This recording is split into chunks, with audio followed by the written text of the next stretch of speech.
is the coaching carousel, which for a lot of fans out there, I know this is what you're focusing on. And so I want to take a quick look at a couple of guys that I think are going to be the top candidates that everybody's going to want to talk to. And then we'll hit you with the teams that already have openings. So I would say the top two candidates in this cycle, without question, are Mike Vrabel, the former Titans coach, and Ben Johnson, the Lions offensive coordinator. Both those guys, I think, will be sought after by everyone. I think Ben Johnson, as we've been over before, is going to be more selective this time around. I think he's going to go in with the attitude, if I'm going to take an interview, then it's going to have to be a job that I can envision myself actually going and taking. And, I think that that's going to cause him to say no to some people. I don't think he wants to go on a world tour. And I think the idea going in will be, this is my vision, and can I enact my vision here? And are you sold on my vision? It's not selling myself or trying to get the job. It's, here's what I want to do, and can we do this together?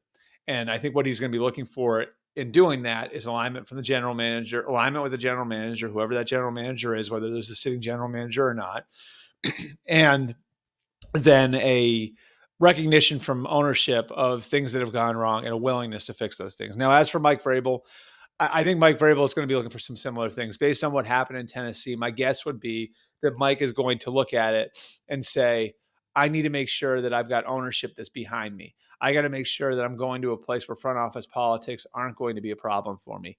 And similar to Johnson, I think he's going to be looking for organizational alignment above anything else. And so can he find that alignment somewhere? Well, I would say the Raiders are one that could provide that potentially with the presence of Tom Brady within ownership.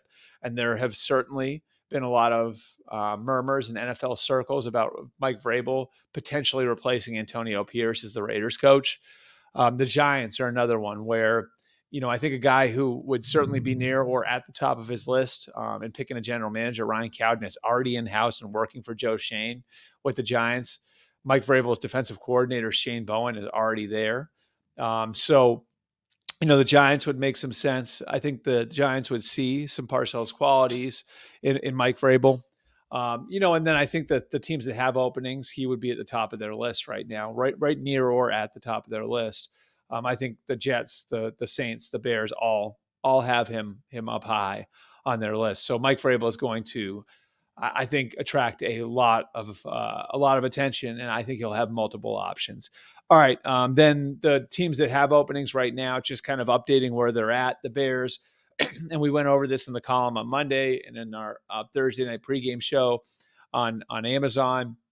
The Bears have gone through a vetting process. They've, in looking at all of their candidates, and they have a list that's wide ranging. Now, a couple of things logistically that are important here. Ryan Poles is running the search, and that's the way ownership wants it. I think ownership is aware that people have questions about what Kevin Warren's role in all of this is going to be.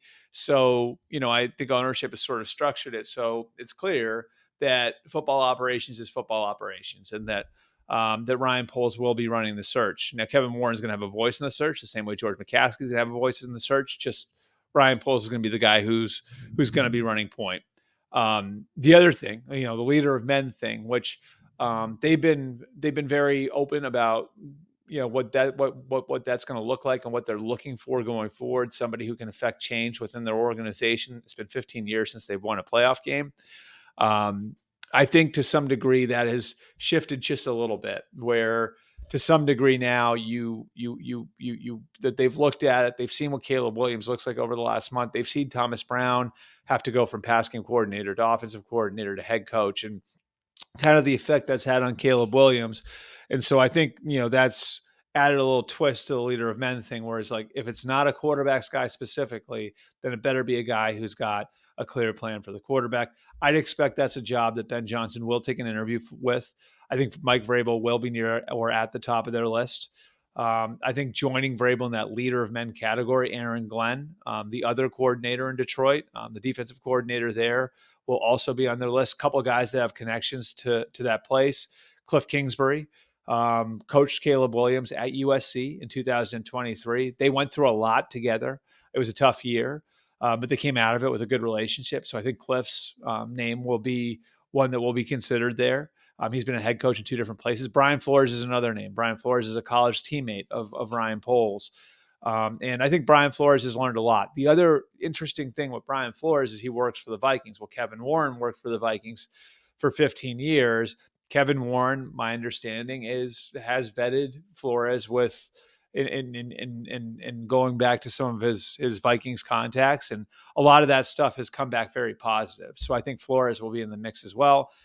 And they have respect for the position they put Thomas Brown in. So there's going to be, I think, at least consideration for Thomas Brown. And I think Thomas Brown will get an interview and a look. And so, like, those are some of the names I think I'd consider early on for the Bears job. I think it's going to be a wide ranging search. The Jets, again, I think the Jets are sort of in this position where what they have to offer teams is we're going to give you an opportunity to come in and win the job. And if you are the general manager or coach that wins the job, we're willing to structure it and build it any way you want.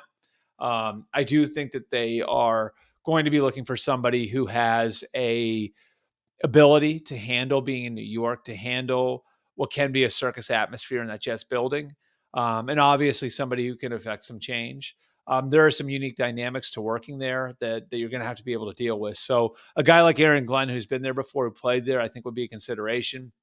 There are some guys who have ties to the area as well, and who have who are from New York. Mike Greenberg is an interesting name on the GM side. He has a relationship with Mike Tannenbaum, one of their consultants. He's the Buccaneers assistant GM. He's from Long Island. You have Jeff Hafley, the Packers defensive coordinator. He's from New Jersey. So again, like, I think having an understanding for that market and an ability to handle that market is going to be an important thing. And then for the Saints, Mickey Loomis has kind of kept this search. It's like a very, like, I think, insular search. They're doing all their homework, but it's been quiet there. One thing you do here is the connections to the Saints organization will be important. That's why I think Aaron Glenn. That's another one I think Aaron Glenn is going to be at the top of the list for.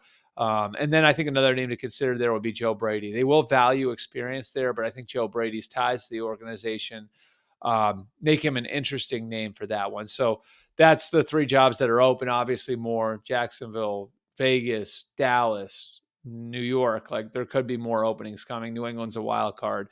So I think we'll have 6, 7, 8 openings when we get to the middle of next week.